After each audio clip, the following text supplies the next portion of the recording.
सुन रहे हैं जीए फिल्म्स की धमाकेदार प्रस्तुति।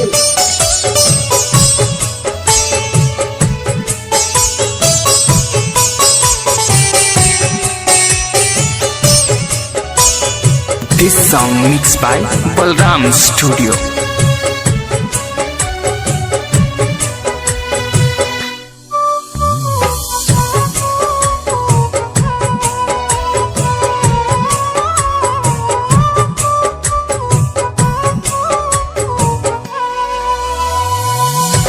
चाहत में जिनके जमाने लगे हैं, चाहत में जिनके जमाने लगे हैं, वही आज हमको भुलाने लगे हैं, वही आज हमको भुलाने लगे हैं।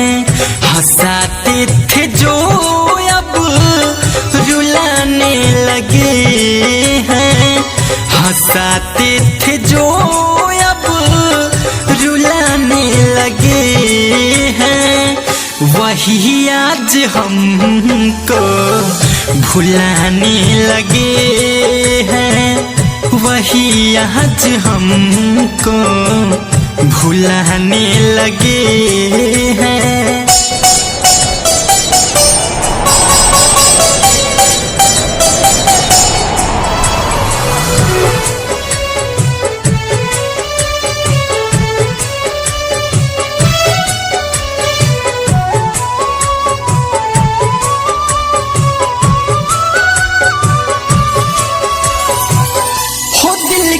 जख्म मैं किसको दिखाऊं, मोहब्बत में और कितना आंसू बहाऊं।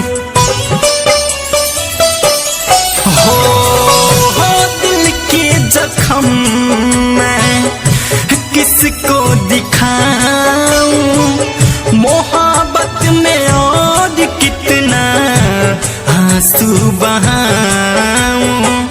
मोहब्बत को मेरे आज माने लगे हैं, मोहब्बत को मेरे आज माने लगे हैं, वही आज हमको भुलाने लगे हैं, वही आज हमको भुलाने लगे हैं।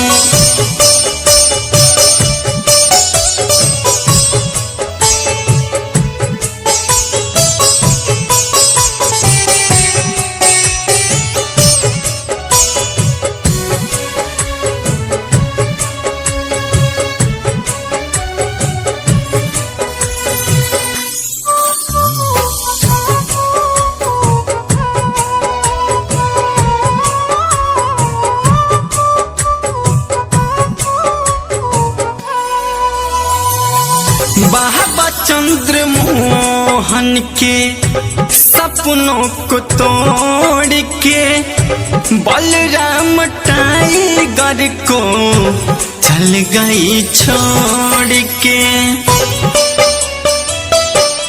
हो बाबा चंद्र मोहन के सपनों को तोड़ के बलराम टाइगर को चल गई छोड़ के। अब तो ये दुश्मन जमाने लगे हैं, अब तो ये दुश्मन जमाने लगे हैं, वही आज हमको भुलाने लगे हैं, वही आज हमको भुलाने